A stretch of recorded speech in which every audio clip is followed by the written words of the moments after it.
جہاں حسین وہاں لا الہ الا اللہ. خطیب بسم اللہ الرحمن الرحیم.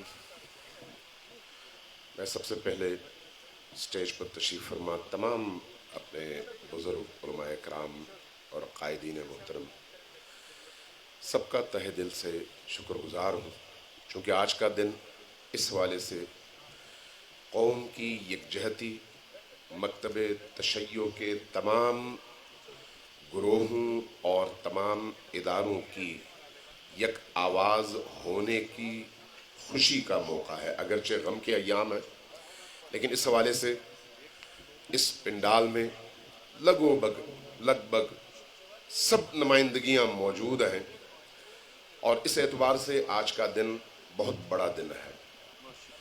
دوسری طرف پورے پاکستان میں جہاں پر بھی یہ آواز مختلف حوالوں سے جا رہی ہے، سب کے دلوں میں ایک امید کی کرن جاگ رہی ہے. اس دن کا انتظار سب کو تھا کہ سب مل کر ہم آواز ہو کر دشمنان دین اور دشمنان پاکستان کے مقابلے میں اپنی یکجہتی اور قوت کا اظہار اور اعلان کر سکیں. ہم زیارت عاشوراء میں پڑھتے ہیں کہ انی سلم لمن سالمکم وحرب لمن حاربکم.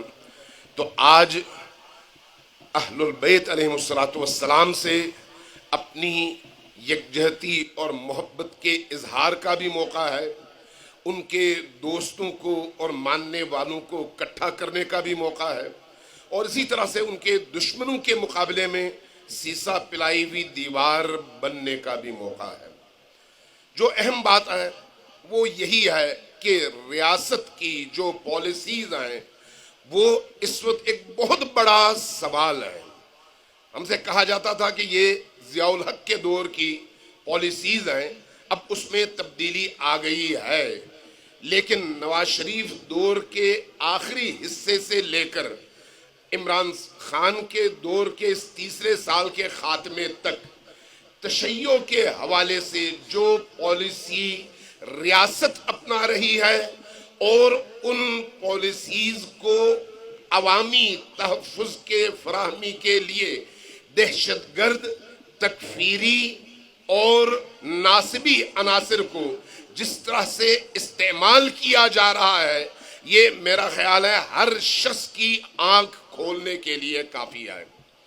اس وقت اصل مسئلہ یہ ہے کہ ظاہر میں تکفیری عناصر، خوارج اور ناصبی عناصر ہیں، جبکہ پس پردہ ریاستی لبادے میں چھپی ہوئی وہ تکفیری سوچ ہے جو تسلسل ہے ضیاء الحق کے دور کا.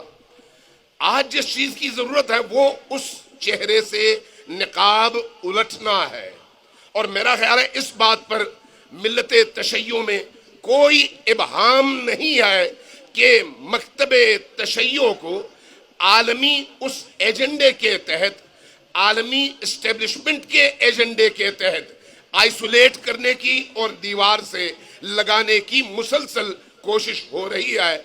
اس کی وجہ دنیا میں اور عالمی سطح پر تشیع کی ابھرتی ہوئی، بڑھتی ہوئی اور اپنا اثر جماتی ہوئی وہ قوت ہے جس سے امریکہ بھی پریشان ہے اور عرب ممالک بھی پریشان ہیں. اور چونکہ ہم من حیث پاکستانی، ہماری اسٹیبلشمنٹ اور ہماری حکومتیں چونکہ انہی کے دیے ہوئے رستوں پر اور پالیسیز کو لے کر چلتی ہیں، تو اس لیے اس کا مظاہرہ ہمیں یہاں پر بھی نظر آ رہا ہے. اب بہانہ کیا کیا جاتا ہے کہ شیعہ توہین کرتے ہیں، بہانہ کیا جاتا ہے کہ یہ صحابہ کرام کی یا امہات المؤمنین کی توہین کرتے ہیں. میرا خیال ہے اگر اس پورے عرصے میں جتنے بھی خطبہ، جتنے بھی علماء جو اسٹیج پر آتے ہیں ان کی تقریروں کو نکالا جائے تو شاید ایک جملہ ایسا نہ ملے جو توہین کا باعث ہو. لیکن توہین نعرہ ہے، توہین بہانہ ہے، صرف اور صرف تشیع کو آئسولیٹ کرنے کا. اور جب آپ حکومت سے بات کرتے ہیں تو وہاں پر جواب یہی آتا ہے کہ ہم پر پریشر ہے. اگر گلی میں گزرنے والوں کو کوئی کتا پریشان کرے تو کتے کو مارا جاتا ہے، گلی بند نہیں کی جاتی۔ اس وقت جو کچھ ہو رہا ہے وہ کتوں کو آزاد چھوڑا جا رہا ہے اور پتھروں کو باندھا جا رہا ہے۔ ہم اس ملک کے محافظ بھی ہیں اور غیرت مند بھی ہیں۔ عزاداری سید الشہداء نے ہمیں جینا اور مرنا دونوں سکھا دیا ہے۔ میرا خیال ہے ہماری قوم کا کوئی جوان ایف آئی آر سے نہیں ڈرتا، کوئی جوان جیل سے نہیں ڈرتا، کوئی جوان تھانے اور کچہریوں سے نہیں ڈرتا۔ صرف ہمیں اس وحدت کی ضرورت ہے، اتحاد کی ضرورت ہے، جس سے ہمارے جوان کو یہ حوصلہ ملے کہ قوم بیدار ہے، اور اس بیداری کا آغاز آج کے اس اجتماع سے ہو چکا ہے۔ اور میرا خیال ہے کہ 40 کا دن اس بیداری کی پیک کا اور عروج کا دن ہوگا، جب سارے پاکستان کے شیعہ جوان گلیوں میں، کوچوں میں، بازاروں میں، شاہراہوں پر آ کر بتا دیں گے کہ تم اگر گھروں کی عزاداری پر پابندی لگاؤ گے تو ہم پورے ملک کو عزاخانہ بنائیں گے، لیکن ایک لمحے کے لیے پیچھے انشاءاللہ نہیں ہٹیں گے۔ والسلام علیکم ورحمۃ اللہ۔